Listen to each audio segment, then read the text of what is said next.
2025 தொடங்குது, 2026 தொடங்குகிறது. தினமும் காலை 5:27 6:15 மணி வரை நடைபெறும் இணையவழி இணைப்பயிற்சி நற்புலரி. 9th சென்ஸ் ட்ரெயின்ஸ் அண்ட் கன்சல்ஸ் மற்றும் ரோட்டரி கிளப் ஆஃப் நாகப்பட்டினம் இணைந்து நடத்தும் இந்த இணையவழி இணைப்பயிற்சி ஒவ்வொரு நாளும் ஒவ்வொரு தலைப்பு, ஒவ்வொரு மாதம் ஒவ்வொரு தலைப்பு. அந்த வகையில் இந்த மாதத்தின் தலைப்பு வெயில். இந்த தலைப்பின் கீழ் ஒவ்வொரு நாளும் ஒவ்வொரு நாளும் மிகச்சிறப்பாக தங்கள் கருத்துக்களையும் அனுபவங்களையும் வழங்கி வருகின்றனர். அந்த வகையில் இன்றைய நாளானமை இந்த மாதத்தின் ஒவ்வொரு மாதமும் நிறைவான நாள். அந்த நாள் அன்று தன்னுடைய மிகச்சிறந்த கருத்தை பரிமாறி வரும் இன்றைய நாள் ஆளுமை. அவரை பற்றிய ஒரு சிறிய அறிமுகம். இவங்க ஒரு தொழில் முனைவோர், ஒரு மல்டிநேஷனல் கம்பெனி ப்ராடக்டை மிக சிறப்பாக அவங்க ஏரியா மட்டும் கிடையாது, தமிழ்நாடு, இந்தியாவில் மற்ற இடத்துல கூட நீங்கள் கேட்டிங்கன்னா சப்ளை பண்ணக்கூடிய ஒரு மிகச்சிறந்த ப்ராடக்டை டீல் பண்ணிட்டு இருக்காங்க. இது மட்டும் இல்லாமல் ஜேசி மூலயமா தன்னை பயிற்சி துறையில் இணைத்து கொண்டு மிக சிறப்பாக பயிற்சிகளும் பல இடங்களில் வழங்கிட்டு வந்துருக்காங்க. இந்த மாதிரி நிறைய விஷயங்களுக்கு சொந்தக்காரர். இன்னும் சொல்லப்போனால் நற்புலரி ஆரம்பிக்கப்பட்ட காலத்திலிருந்து நற்புலரியில தொடர்ந்து பயணிச்சுட்டு இருக்க ஒரு அற்புதமான மனிதர். நற்புலரி இந்த வகையில மிக சிறப்பாக ஒரு 1000 நாட்கள், ஒரு 3 வருடங்கள் கடந்து செயல்பட்டு இருக்கிறதுக்கு நிறைய ஆளுமை காரணங்கள் ஆக இருந்தாலும் இவங்க ஒரு முக்கியமான ஆளுமைன்னு சொல்லலாம். இன்னும் சொல்லப்போனா ஒரு உலக நாடுகள் மத்தியில நற்புலரியில எடுத்துட்டு போறதுக்கு இன்னொரு நபர் காரணமாக இருந்தாலும் அதை தொடர்ந்து அந்த ப்ரோக்ராமை மிக சிறப்பாக செயல்படுத்திக்கிட்டு இருக்கிற ஒரு நபர். நற்புலரியின் ஒரு பில்லர்னு சொல்லலாம். இப்படி பல நல்ல விஷயங்களுக்கு சொந்தக்காரரான இன்றைய ஆளுமை எம் சுமதி மேடம் அவர்களை அறிமுகப்படுத்துவதில் நற்புலரி பெருமிதம் கொள்கிறது. Ma'am, this floor is yours. Please welcome ma'am. You can start ma'am. Thank you sir. அனைவருக்கும் இனிய நற்புலரி காலை வணக்கங்கள் நண்பர்களே. பெற்ற தாய்க்கும் பேணி காத்த தமிழுக்கும் வணக்கத்தை கூறி வெயில் அப்படின்ற ஒரு தலைப்புல பேச வந்திருக்கேன். காலையில ரொம்ப பிரகாசமா ஃபவுண்டர் அவர்களை குரல் நான் பேசுறேன் அப்படின்னு சொல்லும்போது அந்த வெயில் இங்க அடிக்கிற மாதிரி ஒரு ஃபீல் ஆயிடுச்சு எனக்கு. ரொம்ப சந்தோஷம் குமரேசன் சார். தொடர்ந்து நீங்க இதுல உங்களுடைய பங்களிப்பு இருக்கணும்னு தான் எங்களுடைய பெரிய ஆசை, அவா எல்லாமே. ஸோ இன்னைக்கு அந்த வெயில் சிறப்பான முறையில் செயல்படுன்றத இந்த நேரத்தில் நான் தெரிவிச்சுக்கிறதுக்கு ஒரு உறுதுணையா இருக்கு. ஸோ நம்ம திருவள்ளுவர் பார்த்தீங்கன்னா எந்த குரல் சொன்னாலும் சரி, எந்த ஒரு டாபிக்கை நம்ம ஃபவுண்டர் கொடுத்தாலும் அதுல ஒரு குரல், அவருடைய குரல் அதுக்கு பொருத்தமானதா அமைஞ்சிடும். இந்த வெயில் தலைப்பு என்னவோ வெயில் தான். இப்ப எங்க பார்த்தாலும் வெயில் சுட்டு எரிக்குதுங்க. கொஞ்சம் வெளியே போக முடியல, மூச்சு விட முடியல, அவ்வளவு கஷ்டமா இருக்கு. ஆனா அப்படிப்பட்ட வெயில் இன்னைக்கு நம்மளுடைய நற்புலரியில வந்திருக்கு. ஸோ இந்த தலைப்பு எடுக்கும்போது வெயில் ஒரு தலைப்பு, இதுல என்னென்ன ப்ரெசன்டேஷன் எப்படி கொடுக்க போறோம்னு நினைச்சேன். ஸோ நான் நிறைய பேருடைய செஷனை பார்க்க முடியல. ஆனா நித்யாதேவி மேம் அவங்க செஷன் அமைச்சிருந்தாங்க, பார்த்தேன். நேற்று லக்ஷ்மணா சாருடைய செஷனை பார்க்கறதுக்கு ஒரு வாய்ப்பு கிடைச்சிது. ஸோ ஒவ்வொருத்தரும் ஒரு கோணத்துல இந்த வெயில பாக்குறாங்க அப்படின்றத நான் புரிஞ்சுக்கிட்டேன். ஸோ அப்ப நாமளும் ஒரு தலைப்பை வெயில் மூலியமா நம்ம என்ன சொல்ல வரலாம் அப்படின்னு நினைக்கும் போது நம்ம திருவள்ளுவர் என்ன சொல்லியிருக்காரு பார்க்கலான்ற அந்த திருக்குறள் தேடி பார்த்ததுல ஒரு அற்புதமான ஒரு திருக்குறள் கிடைச்சது. அந்த திருக்குறள் என்பில்லதனை வெயில் போல காயுமே அன்பில்லதனை அறம். எலும்பில்லாத உடம்பை கொண்ட மென்மையான புழுவை சுட்டெரிக்கும் வெயில் காய்ந்து வருத்துவது போல பிறர் மீது அன்பு இல்லாத நெஞ்சத்தை அறக்கடவுள் வருத்தி தண்டிக்கும் என்பதுதான் அதன் பொருள். அப்போ வெயில் நம்மள ஒரு மென்மையான கோணத்துல அணுகாம ஒரு ஆஷா அப்படிதான் பண்ணும். ஒரு எலும்பில்லாத ஒரு புழு மேல அந்த வெயில் பட்ட என்ன ஆகும்? சுருண்டு அங்கேயே இருந்துடும். அது மாதிரிதான் அன்பு இல்லாத ஒரு நெஞ்சமுடைய நபர்கள் கூட அப்படின்னு வருத்தப்படுவார்கள், வருத்தி எடுக்கப்படுவார்கள், தண்டிக்கப்படுவார்கள் என்பதை இந்த திருக்குறள் சொல்லுது. ஸோ வெயிலுக்கு அவ்வளவு பெரிய சிறப்பு அம்சமா அப்படின்னு சொன்னா, ஆமாங்க. இன்னைக்கு வெயில் நமக்கு கொடுக்கக்கூடியது நிறைய பாடங்கள்.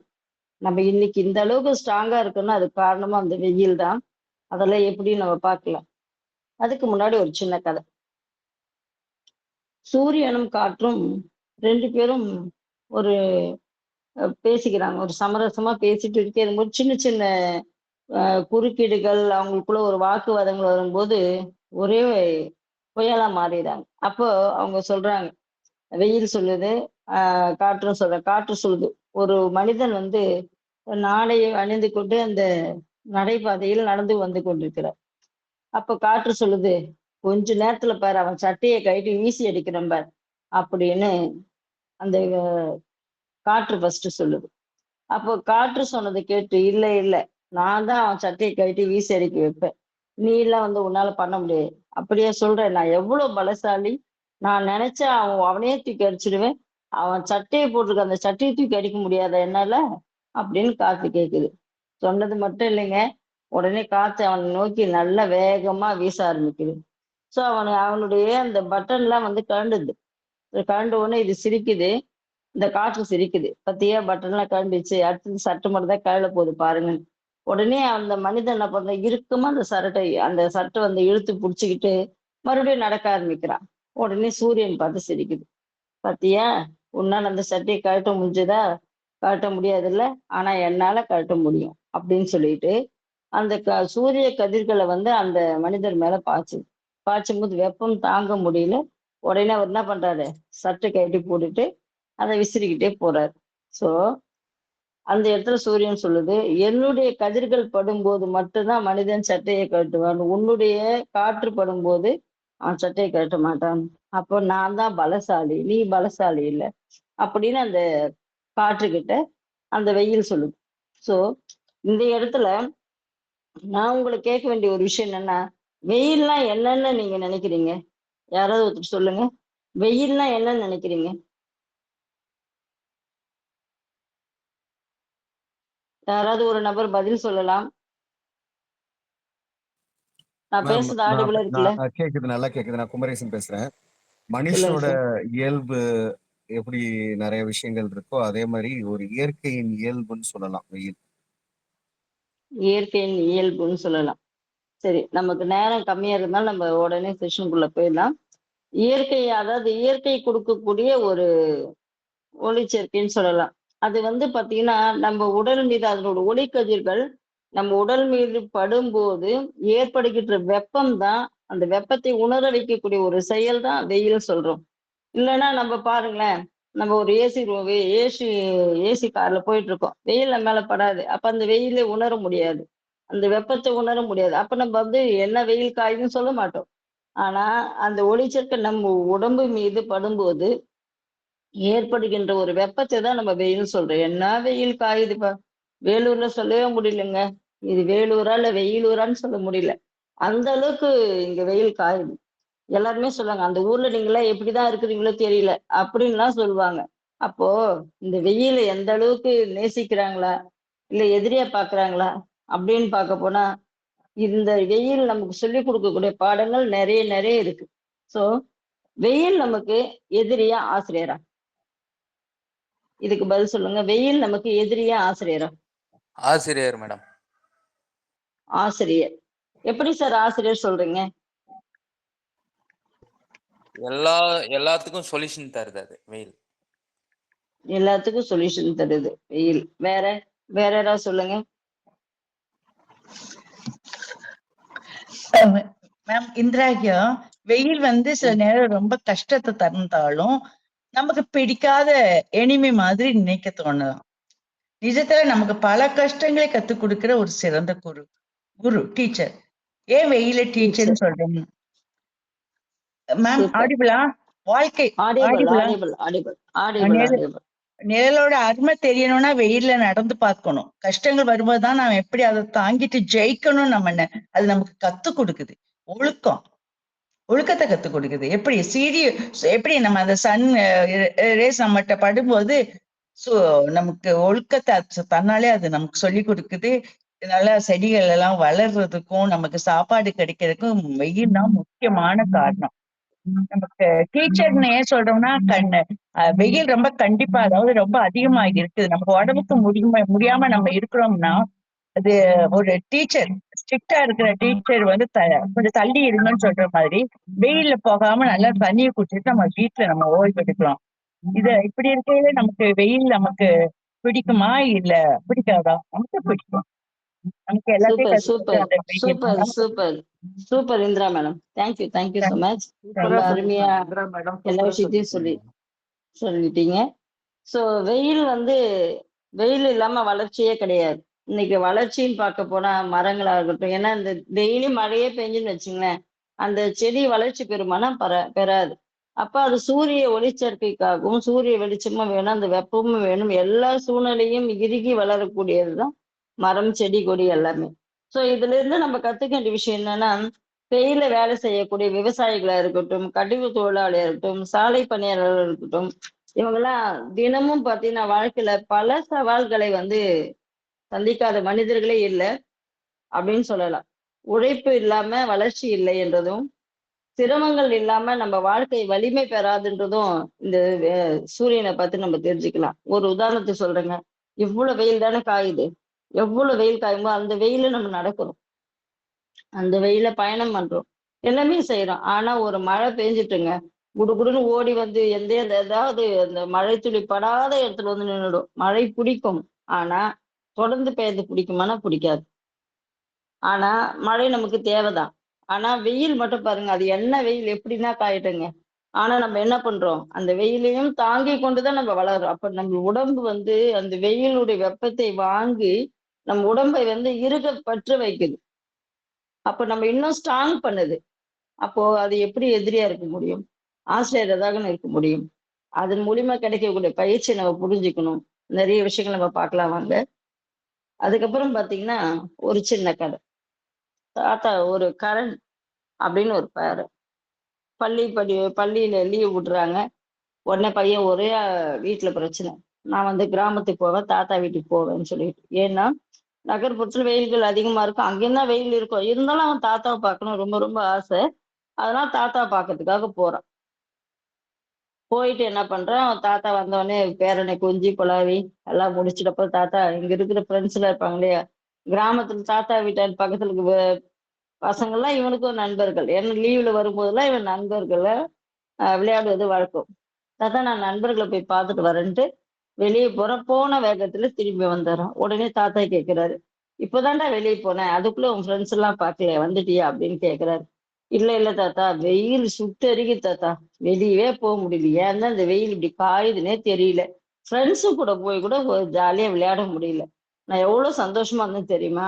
ஃப்ரெண்ட்ஸுக்குள்ள ஜாலியா விளையாடலன்னு சொல்லிட்டு எதையுமே பண்ண முடியல போ தாத்தா அப்படின்னு சொல்லிட்டு தாத்தா கிட்ட சொல்றாங்க.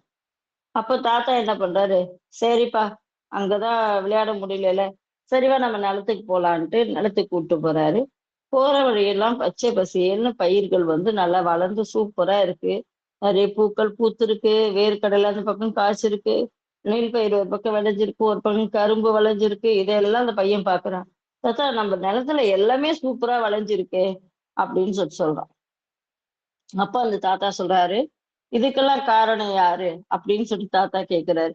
அதுக்கு நீங்க தான் தாத்தா காரணம். நீங்க தான் சரியான நேரத்துல உரம் போட்டிருப்பீங்க, சரியான நேரத்துல பயிர் பாதுகாத்திருப்பீங்க, எல்லாம் பண்ணிருப்பீங்க, தண்ணி பாய்ச்சிருப்பீங்க. அதுக்கெல்லாம் காரணம் நீங்க தான் அப்படின்னு சொல்லிட்டு அந்த பேரன் சொல்றான். ஆனா அந்த தாத்தா சொல்றாரு, இது மட்டும் பண்ணிட்டா பயிர் வளர்ந்துடாதும்மா. இதுக்கும் மேல நமக்கு மேல இருக்கக்கூடிய சூரியன் தான் அதுக்கு காரணம் அப்படின்னு அவர் சொல்றாரு. என்னது சூரியன் தான் காரணமா? இதெல்லாம் பார்க்கலாம் கூட சூரியன் தான் வளர்ந்துடுமா அப்படின்னு கேக்குறான். அப்படிலாம் இல்ல. இது எல்லாம் நம்ம செஞ்சாலும் கூட சூரியனுடைய கதிர்கள் இது மேல படலைன்னா இந்த பயிர்கள் வளராது. நல்ல விதைகள் வீரியமான விதைகளா வராது. நம்ம சாப்பிடக்கூடிய ஒவ்வொரு பொருட்களும் நல்ல சுவையான பொருட்களா கிடைக்காது. இதெல்லாம் கிடைக்கணும்னா இந்த சூரியன் வந்து இந்த இடத்துல படணும் அப்படின்னு சொல்றாரு. அப்புறம் நடந்து போக சொல்ல இந்த பையனுக்கு வேர்க்க ஆரம்பிக்குது. வெயில் ரொம்ப ஓவர் ஆயிடுது. உடனே அந்த பையன் என்ன சொல்றான், ஐயோ தாத்தா முடியல என்னால ரொம்ப வெயில் அதிகமா இருக்கு அப்படின்னு சொல்றான். உடனே வா அங்க மாங்காய் மரத்துக்கு கீழே போய் நிக்கலன்னு சொல்லிட்டு அந்த மாங்காய் மரத்துக்கு கீழே போய் நிக்க வைக்கிறார். சோ அப்ப பாத்தீங்கன்னா நிறைய மாம்பழம் காய்ச்சிருக்கு. தாத்தா தாத்தா எனக்கு ஒரு மாம்பழம் பறிச்சு கொடுங்களேன் அப்படின்னு சொல்றான். சரி அந்த மாம்பழத்தை பறிச்சு தண்ணியில அலசி தாத்தா வந்து பேரனுக்கு கொடுக்குறாரு. அவன் சாப்பிட்ட உடனே தாத்தா என்ன சுவை, போன வருஷத்தை விட இந்த வருஷம் இன்னும் சுவை கூடுதலா இருக்கே அப்படின்னு அவன் பேரன் சொல்றான். அப்ப அந்த தாத்தா சொல்றாரு, இந்த சுவை அதிகமா இருக்கிறதுக்கு காரணம் தெரியுமா? இந்த முறை வெயிலுடைய தாக்கம் அதிகமா இருக்கு. அதனால இந்த காய்கள் கடியும் போது நல்ல சுவையை கொடுக்கக்கூடிய கனியா மாறி இருக்கு. அது காரணம் வேற யாரும் இல்ல, இந்த வெயில் தான் காரணம் அப்படின்ட்டு சொல்றாரு. ஸோ இதுல இருந்து நம்ம தெரிஞ்சுக்க வேண்டிய விஷயம்னா, வெயில் மதிப்பு எப்ப தெரியுமோ நிழல் இருந்தா தாங்க தெரியும். அப்போ நிழல்ல நடந்து வந்தவங்க தானே நிழலின் அருமை புரியும். வாழ்க்கையில் யார் ஒருவர் கஷ்டத்தை சந்தித்து இருக்கிறார்களோ அவர்களுக்கு தான் மகிழ்ச்சியான உண்மையான மதிப்பு என்னன்னு புரியும். அப்படிப்பட்ட ஒரு விஷயத்த சொல்லி கொடுக்கறது கூட இந்த வெயில் தாங்க. நீங்க பாருங்க, வெயில நல்லா நடந்து வர சொல்ல எங்கேயாச்சும் ஒரு மரம் கிடைக்காதா? அந்த மரத்துக்கு கீழ போய் நம்ம நிக்க மாட்டோமா அப்படின்னு நினைச்சு ஓடி வந்து நம்ம அந்த மரத்துக்கு கீழ நின்று கொஞ்ச நேரம் ஆசுவாசப்படுத்திப்போம். கொஞ்ச நேரம் தண்ணி குடிப்போம். அந்த மரத்து நிழல்ல தான் யாரோ ஒருத்தர் இளநீ வித்துட்டு இருப்பாரு, யாரோ ஒருத்தர் நுங்கு வித்துட்டு இருப்பாரு. ஸோ இதெல்லாம் வாங்கி சாப்பிட்டு அந்த மரத்து நிழல்ல கொஞ்ச நேரம் ஆசுவாசப்படுத்திப்போம். அப்போ அந்த மதிப்பு நமக்கு எப்ப தெரியுதுங்க? வெயில்ல கடுமையான தாக்கங்கள் இதெல்லாம் ஏற்படுத்தி வரும்போது மட்டும்தான் நமக்கு நெல்லுடைய மதிப்பு தெரியுது. அதுக்கு முன்னாடி அந்த மரம் அங்கேயேதான் இருக்கும். அதை நம்ம திரும்பி கூட பார்க்க மாட்டோம். ஆனா வெயில்ல நடந்து வரும்போது அங்க வந்து நிற்போம். அந்த மரம் வந்து எவ்வளவு வெயில்களையும் மரங்களை மழைகளையும் கடும் காற்றுகளை எதிர்கொண்டு அங்க நிக்குதுன்னா அந்த வலிமை கொடுத்தது வந்து வெயில் தாங்க. இதை போலதான் நம்ம வாழ்க்கையில நிறைய கஷ்டங்கள் நம்மளை தாண்டி வந்தாலும் கூட நம்ம இதையும் தாண்டி நம்ம நிக்கணும்னா இந்த வெயில் கற்றுக் கொடுக்கக்கூடிய பாடங்கள் ரொம்ப ரொம்ப அதிகம்தான். இங்க பாத்தீங்கன்னா வெயில் அனைவருக்கும் சமம் அப்படின்னு சொல்றாங்க. அனைவருக்கும் சமம் தானா? எல்லாருக்கும் சமம் தான் மேடம். எல்லாருக்கும் சமம் தான். ஏன்னா இந்த வெயிலுக்கு வந்து மன்னரோ பணக்காரர் ஏழை அதுக்கப்புறம் பாத்தீங்கன்னா நம்ம உயர்ந்தவர் தாழ்ந்தவர் இந்த பாகுபாடுலாம் பாக்குறது இல்லை. ஒருவேளை நம்ம இப்போ ஒரு கோயிலுக்கு போனோம்னா கூட சிறப்பு தரிசனம் விஐபி டிக்கெட் சொல்லிட்டு 100 ரூபாய் 500 ரூபாய் 600 ரூபாய் கொடுத்து கூட ஒரு தெய்வத்தை பார்க்கறதுக்கு இன்னைக்கு அனுப்புறாங்க. ஆனா தன்னலம் இல்லாத ஒரு செயலை செய்யக்கூடிய எதுன்னா இந்த வெயில் தான். யாருக்கும் பார்க்காது. நீங்க என்ன கமிஷன் கொடுத்தாலும் சரி, ஒரே விஷயம் தான் பண்ணுவேன். அது யாரானா எல்லாருக்கும் ஒரே மாதிரி தான் என்னால வெயிலை கொடுக்க முடியும். அதுல மாற்றிலாம் நான் யாருக்கும் கொடுக்க மாட்டேன் அப்படின்னு சொல்லக்கூடிய ஒரு விஷயம் இருக்குன்னா இந்த வெயில் கொடுக்கக்கூடிய ஒரு விஷயம். இதுல இருந்து நம்ம கத்துக்க வேண்டிய விஷயம்னா என்ன விஷயத்த இவங்க இந்த வெயில் கிட்ட இருந்து நம்ம கத்துக்கலாம். எல்லாருக்கும் நான் ஒரே மாதிரி தான் வெயில் கொடுக்குறேன், ஒரே மாதிரியான வெப்பத்தை தான் கொடுக்குறேன் அப்படின்னு சொல்லிட்டு இந்த வெயில் கொடுக்குதுன்னா இதுல இருந்து நீங்கள் கற்றுக்கொள்ளக்கூடிய பாடம் என்ன அப்படின்னு சொல்ல முடியுமா யாராச்சும்?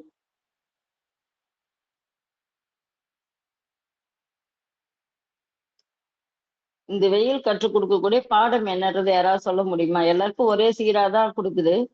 வெயில் எல்லாருக்கிட்டையும் கற்றுக்கொண்ட ஒரே மாதிரி எல்லாருக்கிட்டையும் ஒரே மாதிரி இருக்கணும். பாரபட்சம் காமிக்க கூடாது அப்படின்னு எடுத்துக்கிறாங்க. Super Ramesh sir. ஸோ பாத்தீங்கன்னா வெயில் கொடுக்கக்கூடிய பாடம் என்னன்னா, நான் எல்லாருக்கும் ஒரே மாதிரி தான்ப்பா கொடுக்குறேன். நீ மன்னனா இரு, தொழிலாளர் கூலி தொழிலாளர் தாழ்ந்தனா இரு, எப்படின்னா இருப்பா. உங்களுக்கு எல்லாமே நான் ஒரே வெளிச்சத்தை தான் கொடுக்குறேன், ஒரே ஒளியை தான் கொடுக்குறேன், ஒரே வெப்பத்தை தான் கொடுக்குறேன். நீங்க மட்டும் ஏன்பா மாறி இருக்கீங்க? நீங்க மட்டும் ஏன் உங்க குணங்களை மாத்திக் கொள்கிற? நான் பணக்காரன், நான் ஏழை, நான் உயர்ந்தவன், நான் தாழ்ந்தவன் அப்படின்ற உணர்வுல நீங்க ஏங்க எடுத்துக்கிறீங்க? அதெல்லாம் எடுத்துக்க கூடாது. நீங்களும் என்னை போல சமமா நடத்தக்கூடிய தன்மை உடையவர்களா நீங்கெல்லாம் இருக்கணும் அப்படின்றத இந்த வெயில் வந்து நமக்கு புரிய வைக்குது. ஆனா நம்ம எல்லாம் அப்படி இருக்கோமா? பெறுகின்ற எல்லா விஷயம் மழையாக இருக்கட்டும், வெயிலாக இருக்கட்டும், காற்றாக இருக்கட்டும் எல்லாம் சமமாக பெற்றுக்கொண்டு நம்மிடம் இருக்கக்கூடிய பல குணாதிசயங்கள் பார்த்தீங்கன்னா ஏற்றத்தாழ்வுகள் அதிகமா வச்சுட்டு இருக்க நாம இவர்களை பார்த்தா நம்ம திருந்த வேண்டாமா? ஸோ இந்த வெயில் நம்ம கொடுக்கக்கூடிய ஒரு பாடமா இதை எடுத்துக்க வேண்டாவா?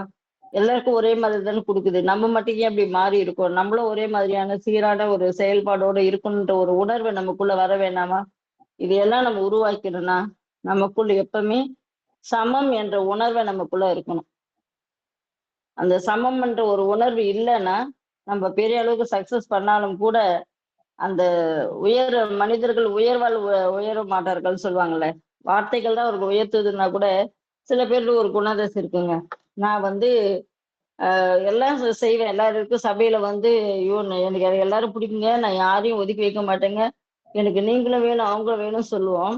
ஆனா சில பேர் என்ன தெரியுமா பண்ணுவாங்க, இங்க கை கொடுத்துட்டு வெளியே போயிட்டு வாஷ் பேஷன்ல கை கழுவுவாங்க.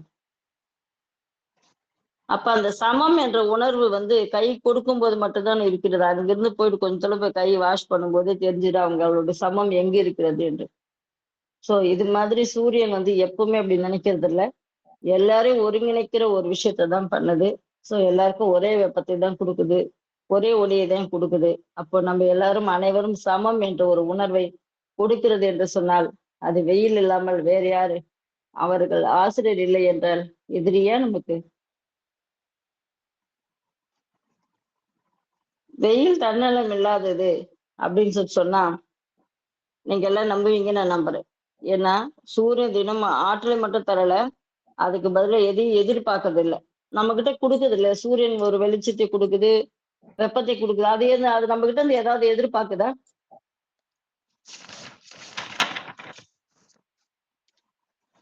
எதையுமே எதிர்பார்க்காது. காரணம் என்னன்னு சொன்னா தன்னலமற்றது அது.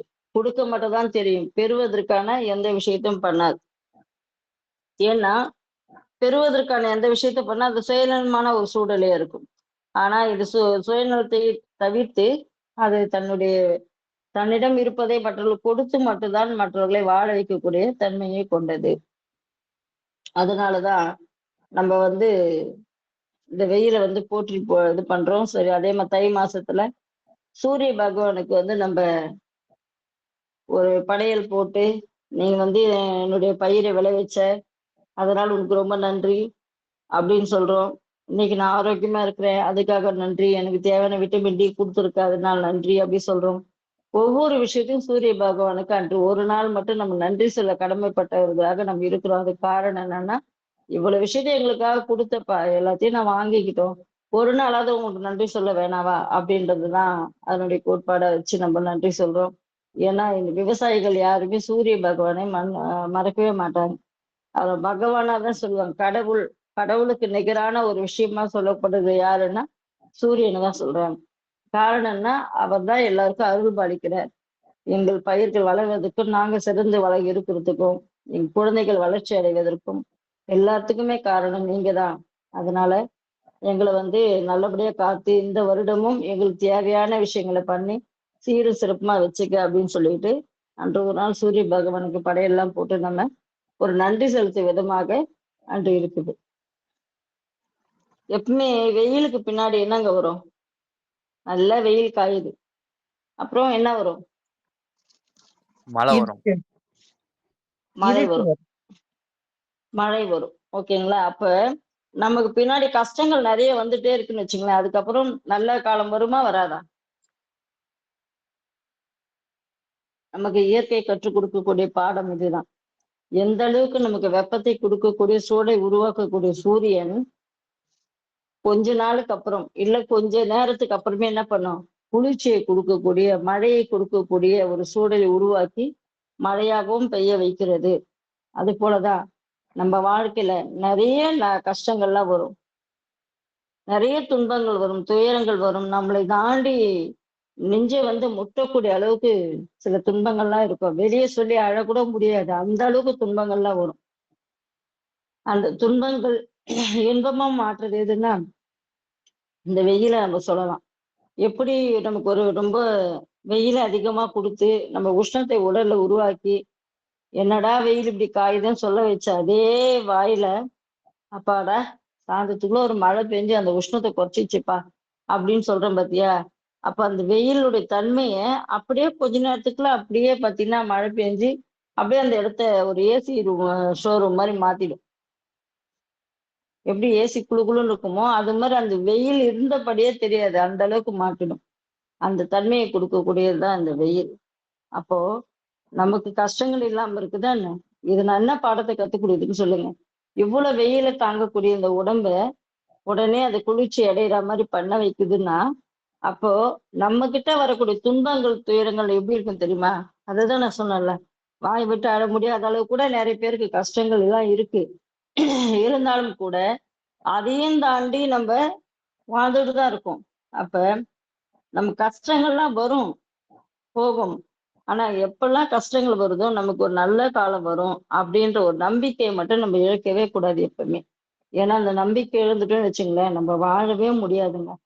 அப்போ இந்த வெயில் நம்ம கத்துக் கொடுக்கிற பாடம் இன்பங்கள் வரும், துன்பங்கள் வரும். ஆனால் அதையும் தாண்டி நீங்க போக வேண்டிய சூழ்நிலைகள் வரும். உங்களால் போக முடியும் என்ற ஒரு நம்பிக்கையை கொடுக்கக்கூடியதுதான் இந்த வெயில். ஒரு சின்ன கதை சொல்லிடலாம். ஒரு சிறுவன் ஒரு விவசாயிகிட்ட போய் கேட்கிறான்,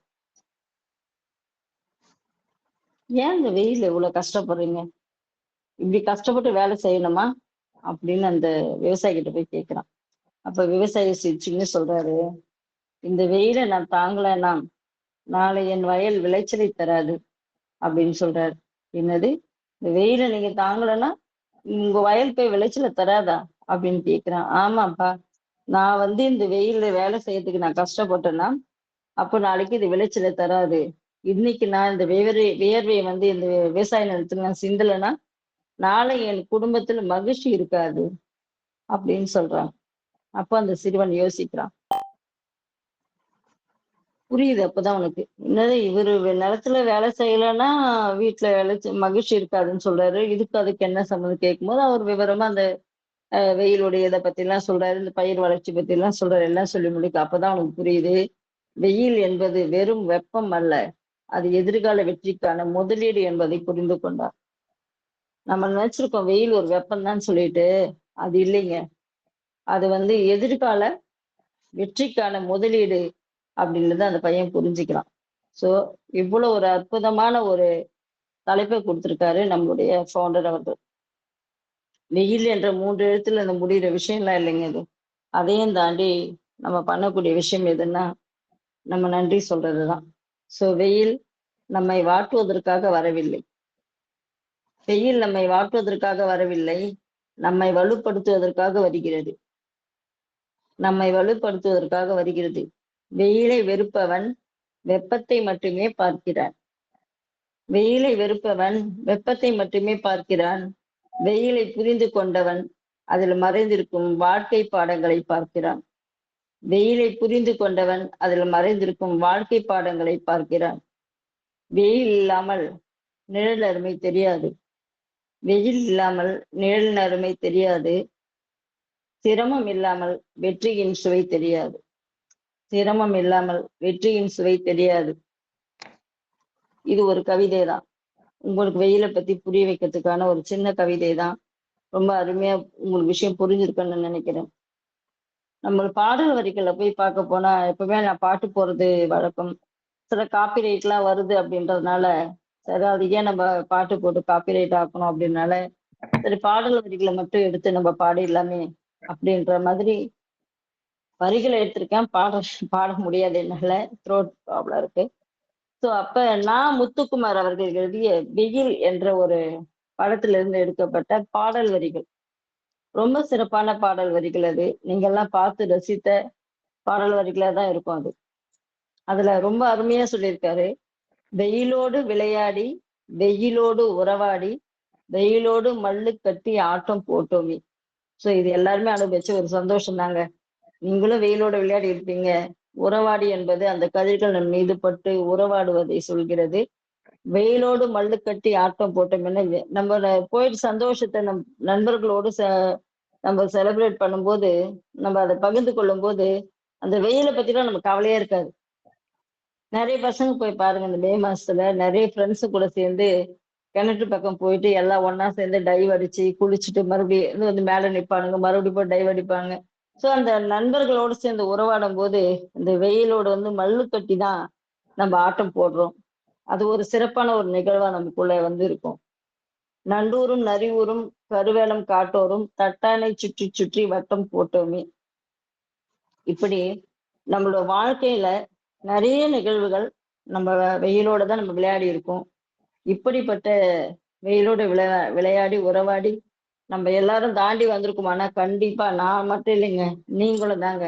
உங்க எல்லாருக்கிட்டையும் ஒரு மடல் நினைவுகள் இருக்கும். இந்த வெயிலை பத்தி சொல்லும் போதெல்லாம் நான் சொன்ன இந்த சின்ன சின்ன விஷயங்கள் சொல்லும் போதெல்லாம் இந்த நுங்கு வண்டியை எடுத்துட்டு நான் முன்னெல்லாம் நுங்கு வாங்க சொன்னா வீட்டுல ஒரே பிரச்சனை பண்ணுவாங்க. நுங்கு நுங்குன்னு சாப்பிட்றே அப்படின்னு சொல்லிட்டு அந்த வெயில் எங்க தாத்தா அதெல்லாம் கேட்க மாட்டாரு.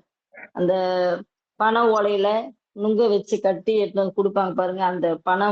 அந்த பனை ஓலையோட வாசனை, அந்த நுங்கோட வாசனை எல்லாம் அவ்வளவு சூப்பரா இருக்கும். அது கூட புங்கந்தழை இருக்கு பாருங்க, புங்கந்தழை மேல அந்த நுங்கு போட்டிருப்பாங்க. அந்த புங்கந்தழையோட வாசனையோட அந்த நுங்கு சாப்பிடும்போது அவ்வளோ அருமையா இருக்கும். நான் போயிட்டு நுங்கு வேணும் கேட்குறது எதுக்காக தெரியுமா? அந்த வண்டி ஓட்டுறதுக்காக தான். இந்த நுங்கு வண்டி யாரெல்லாம் ஓட்டிருக்குன்னு தெரியாது. ரொம்ப அருமையா இருக்கும். சண்டையே நடக்கும் அதுல.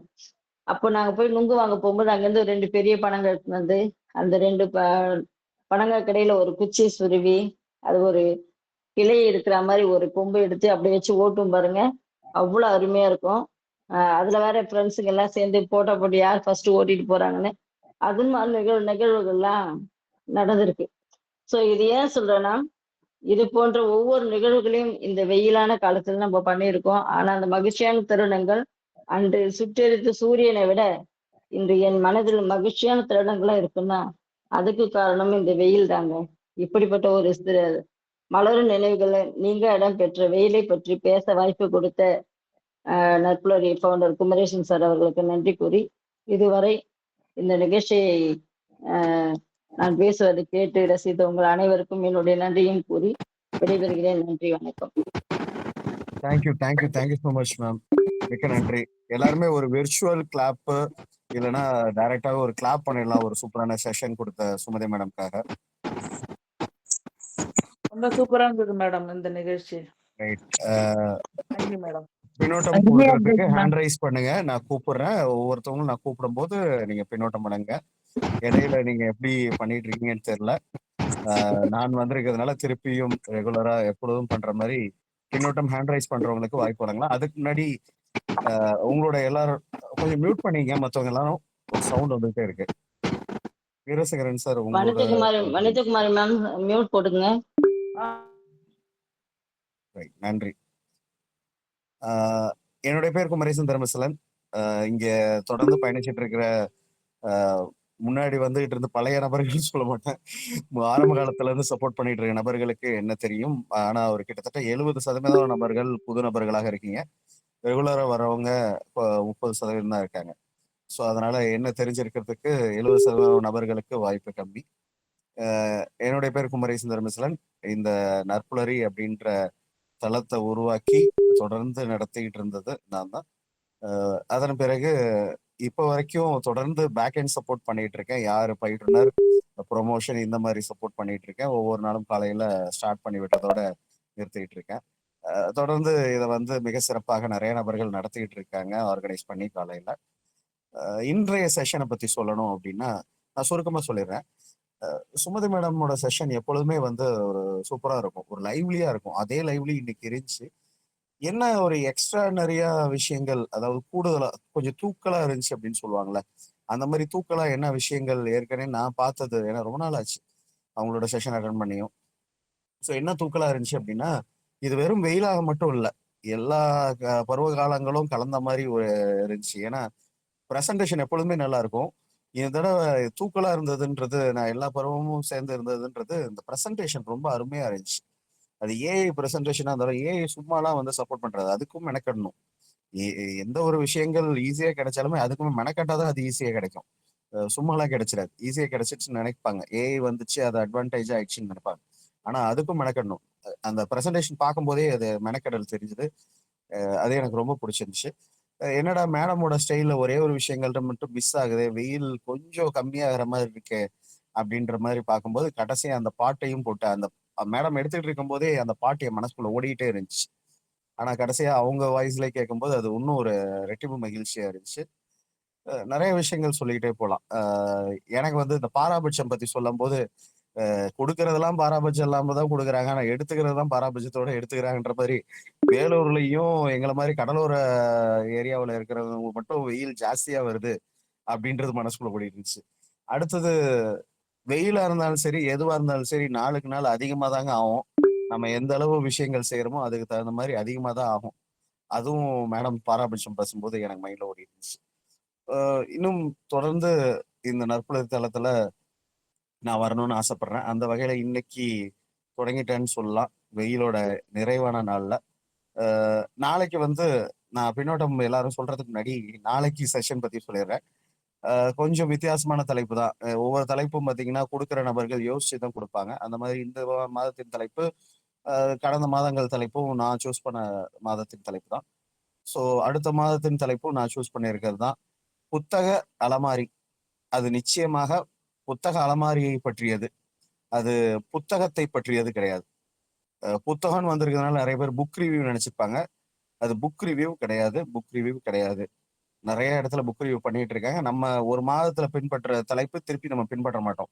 புத்தக ரிவ்யூலாம் நம்ம ஆரம்ப காலத்திலேயே பண்ணியாச்சு. அதனால புத்தக அலமாரியை பத்தி, அந்த புத்தக அலமாரியில இருக்கிற புத்தகங்களை பத்தி ஒரு டூர் மாதிரி கொண்டுட்டு போறதுதான் அந்த தலைப்பு. நாளைக்கு நான் தொடங்கி வைக்கிறேன். நிச்சயமாக வீடியோ வந்து கொஞ்ச நேரமாச்சும் அந்த புத்தகங்களை அலமாரியை காட்டும் போது அந்த வீடியோ ஆன் பண்ணணும். அதை நான் என்னோட அந்த கேலண்டர் ஷெடியூல்லே நான் போட்டிருக்கேன். ஸோ அதையும் சொல்லிட்டு பின்னோட்டம் வழங்க விரும்புகிறவங்க ஹேண்ட் ரைஸ் பண்ணலாம்னு சொன்னேன். முதலாவதாக எஃப்டி முத்துலட்சுமி மேடம் நினைக்கிறேன். எஃப்டி அவங்க ஹேண்ட் ரைஸ் பண்ணியிருக்காங்க. உங்களோட பின்னோட்டம் வழங்கலாம். அன்மியூட் பண்ணி பேசலாம். Thank you sir. அனைவருக்கும் நட்புலரி காலை வணக்கம். சுமதி மேம் ரொம்ப அழகா இருந்தது ப்ரெசன்டேஷன். நான் எப்பவுமே லாஸ்ட் டே உங்க ப்ரெசன்டேஷனுக்காக வெயிட் பண்ணிட்டு இருப்போம், இந்த வாட்டி எப்படி கொண்டு வரீங்க அப்படின்னு சொல்லிட்டு. சார் சொன்ன மாதிரி ஏஐ ப்ரெசன்டேஷன் ரொம்ப அட்டகாசமா இருந்தது. அது நான் கொஞ்சம் லேட்டா ஜாயின் பண்ணேன். அந்த லாஸ்ட் அந்த 2 ஸ்லைட்ஸ் வந்து அந்த நிறைய பேர் அந்த வெயில பார்த்துட்டு பாரபட்சம் இல்லாம வெயில் எல்லாருக்கும் இது பண்றது, அந்த ஸ்லைட் வந்து நான் ரொம்ப ரசிச்சு பார்த்தது. எவ்வளவு அழகா ப்ராம்ப்ட் கொடுத்து கிரியேட் பண்ணிருப்பாங்க அப்படின்னு சொல்லிட்டு. அதுல கீழே வேற அந்த இதெல்லாம் டெக்ஸ்ட் எல்லாம் வேற போட்டு எக்ஸ்பிளைன் பண்ணி ரொம்ப நல்லா இருந்தது. அப்புறம் லாஸ்டா நீங்க வந்து நன்றின்னு சொல்லி அதுல உங்க போட்டோ போட்டு அதுவும் ரொம்ப சூப்பர்பா இருந்துச்சு. அதை பார்த்துட்டு இதை பார்த்த பிறகு கூட நம்ம சூரியனுக்கு நன்றி சொல்லாம இருக்க முடியாதுன்னு நினைக்கிற அளவுக்கு அட்டகாசமா பண்ணியிருந்தீங்க. பாயிண்ட்ஸ் எல்லாமே ரொம்ப நல்லா அருமையா ஷேர் பண்ணீங்க ma'am. Thank you so much. Very nice presentation. Thank you so thank you much sir. Muthulakshmi ma'am. Thank you so much ma'am. அடுத்து சுனிதா மேம், நீங்க அன்மியூட் பண்ணி பேசலாம் மேம். Thank you sir. மேடம் ரொம்ப அழகா இருந்துச்சு செஷனு. சூப்பரா ஒரு நம்மளோட வாழ்க்கையோட ஒப்பிட்டு ஒரு ப்ரெசன்டேஷனோட சொன்னது ரொம்ப சூப்பரா இருந்துச்சு மேடம். ப்ரெசன்டேஷன் முத்துலட்சுமி மேடம் சொன்ன மாதிரி அந்த நீங்க வெயில நிக்கிற மாதிரி இருந்தது, எல்லா மக்களும் ஒண்ணு அப்படின்னு சொன்னது. வெயில வந்து ஒரு ஆசிரியரா நீங்க சொன்னது வந்து ரொம்ப அழகா இருந்துச்சு. மொத்தத்துல super madam. Thank you. Thank you Sunitha ma'am. Muthulakshmi ma'am, நீங்க திருப்பி ஹேண்ட் ரைஸ் பண்ணீங்க, எதுவும் சொல்ல விரும்புறீங்களா? இல்ல. Sorry sir, right hands down பண்றதுக்கு தான் ரைட் பண்ணேன். ரைட் ரைட் ரைட் நன்றி மேம். மேக்னிஃபைங் மேத்தமெட்டிக்ஸ், நீங்க அட்மிட் பண்ணி பேசலாம். உங்க பேர் சொல்லிட்டு சொல்லுங்க. உற்சாகமான காலை வணக்கம். நித்யா தேவி. இன்னைக்கு நிஜமாவே நேத்து சொன்னோம் குழுமை அப்படின்னு சொல்லிட்டு, இன்னைக்கு ஃபவுண்டர் வந்திருக்காங்க. நான் ஃபவுண்டருக்கே ஃபர்ஸ்ட் வணக்கம் சொல்லிட்டு தான் உள்ள வந்தேன். நான் அந்த வேலை பார்த்தோன்னே ரொம்ப அவ்வளோ மகிழ்ச்சியா இருந்துச்சு. போன மாதம் ஏமாளி கோமாளி நான் தலைப்பை கொடுக்கும்போது எங்கடா ஏமாளியும் கோமாளியும் காணா அப்படின்ற மாதிரி அது ஓடுச்சுல்ல. அந்த மாதிரி அதுக்கப்புறம் ஏப்ரல் ஃபுல்லப்ப ஐயாவே காணோம். உடம்பு முடியல. இப்போ உடம்பு நல்லா இருக்கும்னு நினைக்கிறேன். உங்க உடம்பு பார்த்துக்குங்க. உங்களுக்கு ஃபர்ஸ்ட் அதை நான் ப்ரே பண்ணேன். சரி, இன்னைக்கு ரொம்ப சூப்பர் ஹாப்பினஸ். ஃபேஸை நாளைக்கு பார்த்துருவோம் அப்படின்றதையும் சொல்லிக்கிறேன். இன்னைக்கு சுமதி மேம், எப்பயுமே இந்த லாஸ்ட் டே மேட்ரே கிடைக்காம மீட்டரை போடணும், அது ரொம்ப சிரமமா இருக்கும். ஆனா வந்து அதுலயும் வந்து செம்ம ஹாட்ஸ்அப்பா ஒரு விஷயங்கள், கதையாகட்டும் பாட்டாகட்டும், ஒரு வாழ்க்கைக்கு உரிய அர்த்தம் சொன்னீங்க. அதுதான் ரொம்ப சூப்பரா இருந்துச்சு. வெயிலுக்கு அப்புறம் என்ன வரும், நிழல்னு நான் சொல்லிக்கிட்டு இருந்தேன். ஆனா மைக்க காணோம். என் மைக்க ஐயோ நிழல்னு சொல்லிக்கிட்டு இருக்கோம். கடைசியில பார்த்தா மழை அப்படி வர்ணனிச்சு அதை வந்து வாழ்க்கையில அவ்வளவு அழகா பொருத்தி, இஷ்டம் யாருக்குதாயா இல்ல, அது வரிசையா வருதுயா, தடமுடான்னு வருதுயா, அதை சொன்னது எனக்கு ரொம்ப பிடிச்சிருந்துச்சு. அப்புறம் நாம கிளறி விட்ட மாதிரி ஒரு விஷயம், அந்த நுங்க வாங்கி தின்னுபிட்டு அந்த கம்பு ரெண்டையும் கவட்டைய வச்சு உள்ள வச்சுட்டு ஒரு பெல்ட் மாதிரி ஒரு இதை வச்சுட்டு ஒரு கவட்டை செஞ்சுக்கிட்டு டப்பு டப்பு டப்பு டப்புன்னு அப்படியே ஓட்டிக்கிட்டு போறது, எனக்கு காதுல சத்தம் கேட்டுச்சுன்னா பாத்துக்கோங்களேன். ஏன்னா நம்ம ஒருத்தவங்க செஷன் எடுத்தா காதுல வந்து இசைதான் இருக்கணும், அந்த சத்தம் கேட்கணும், ரத்தம் தான் வரக்கூடாது. ஏன்னா அந்த அளவுக்கு ஒரு காமெடிக்காக சொன்னது. சுமதி மேம் எப்பயுமே 30th வந்து ரொம்ப ரொம்ப சூப்பரா இருக்கும். நீங்க அழகா செய்றீங்க. அதுவும் வாழ்க்கையோட அர்த்தம் சொன்னீங்க. பாட்டி தாத்தா அந்த விஷயங்களும் அந்த அவசம் எப்பவுமே ப்ரெசன்டேஷன் ரொம்ப ஃபர்ஸ்ட் 2-3 தடவை தான் தம்பி கிட்ட கெஞ்சி கெஞ்சி கூத்தாடி போட்டு உடைத்தாண்டி அப்படின்ற மாதிரி கஷ்டப்பட்டோம். அப்புறமா நல்லா சூப்பரா வந்துட்டீங்க. எங்களுக்கும் உங்களை மாதிரி ப்ரெசன்டேஷன் போடணுன்ற ஒரு அவால நாங்களும் இருக்கிறோம். அதுவும் நிறைவேறும்னு சொல்லி வாழ்த்துதலை தெரிவிச்சு இடம் சரிந்தேன். ஃபவுண்டர் சார், நீங்க டெய்லி வாங்க, ஆன் மட்டும் பண்ணிக்கிட்டாவது இருந்துக்கங்க, அதான் ஆன் அப்படின்றதையும் சொல்லிக்கிறேன். நன்றி, உடம்பு பார்த்துக்கங்க. தேங்க்யூ. நன்றி மேக்னிஃபைங் மேக்ஸ் நித்யாதேவி மேடம் அவர்களே. உங்களோட ப்ரிவிலேஜோட இன்னும் ஒரு நிமிஷம் நான் எடுத்துக்கிறேன். அதாவது ஹர்திக் பாண்டியா சொல்லுவார், ஒரு 10 புஷ்அப்ஸ் எடுக்கும்போது என்னால முடியாதுன்னு தோணும், அங்க வந்து முடியாம போறது உடல் கிடையாது மனசு தான் அப்படின்ட்டு திருப்பி செய்வார் அப்படின்னு சொல்லுவார். அந்த மாதிரி உடலை தாண்டி மனசு தான் அப்படின்றத கொஞ்சம் புரிஞ்சுக்கிட்டு நான் இன்னைக்கு எப்படியாவது வந்துடணும், திருப்பி ஸ்டார்ட் பண்ணணும் வந்துட்டேன். அடுத்தது உடல்நிலை மட்டும் ஒரு காரணம் கிடையாது, என்னுடைய ப்ரொஃபஷனும் ஒரு முக்கியமான காரணம். ஏன்னா நான் நிறைய டிராவல் பண்றது, இங்க தொடர்ந்து பயணிச்சுட்டு இருக்க நபர்களுக்கு தெரியும் நான் எந்த அளவு டிராவல் பண்றேன், என்னோட ட்ரைனிங் எப்படி அப்படின்றது, என்னோட ப்ரொஃபஷன் எப்படின்றது. அதாவது டீச்சரை பத்தி இன்னைக்கு சொன்னாங்க, டீச்சிங்ன்றது கிளாஸ் நின்றுகிட்டே எடுப்பாங்க. டீச்சர் 1 hour எடுத்தாங்கன்னா இன்னும் ஒரு 1/2 hour ஆச்சும் அவங்களுக்கு ரெஸ்ட் கிடைக்கும். இங்க டீச்சர் நிறைய பேர் இருக்காங்க, கோச்சிக்காதீங்க. இன்னும் குறிப்பா சொல்ல போனா நித்யாதேவி மேம் கோச்சிக்காதீங்க. ஆனா தொடர்ந்து ஒரு 5 hours 6 hours ட்ரைனிங் செஷன் நான் 18 நாள் வரைக்கும் கண்டினியூஸா எடுத்திருக்கேன். ஸோ அந்த மாதிரி என்னுடைய வேலை வந்து அந்த அளவு ஒரு பிடிச்சு செய்யறதுனால அது கஷ்டங்கள் தெரியாது. இருந்தாலும் அந்த கமிட்மெண்ட்ல காலையில நாளைக்கு கூட வந்து நான் செஷன் எடுத்துட்டு ஒரு 1/4 மணி நேரத்துல கும்பகோணம் கிளம்பணும். ஏன்னா ஒரு கிளைண்ட் பாக்குறதுக்கு, ஒரு கன்சல்டேஷனுக்கு கும்பகோணம் போகும். மண்டே நான் அங்க போயிட்டு இருக்கேன். ஸோ நாளைக்கு செஷன் எடுத்து ஒரு 15-20 மினிட்ஸ்ல நான் கிட்டத்தட்ட 1.5 மணி நேரம் டிராவல் பண்றதுக்கு நான் ஸ்டார்ட் ஆகணும். அந்த ஒரு ரீசனால தான் என்னால வர முடியல. மற்றபடி வேற ஒன்றும் இல்லை. நித்யாதேவி மேம் தொடர்ந்து பயணிக்கிறேன் மேம். அடுத்தது சண்முகம் சார், நீங்க அட்மிட் பண்ணி பேசலாம். எல்லாருக்கும் உற்சாகமான காலை வணக்கம்.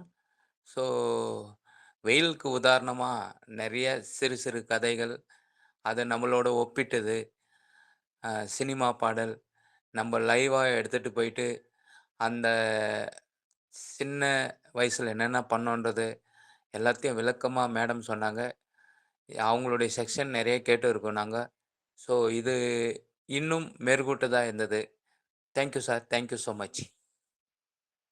Thank you so much sir. Jeganathan sir, நீங்க அட்மிட் பண்ணி பேசலாம் சார். நன்றி திரு குமரேசன். உங்களை ஃபர்ஸ்ட் டைம் பேசுகிறேன் உங்களோட.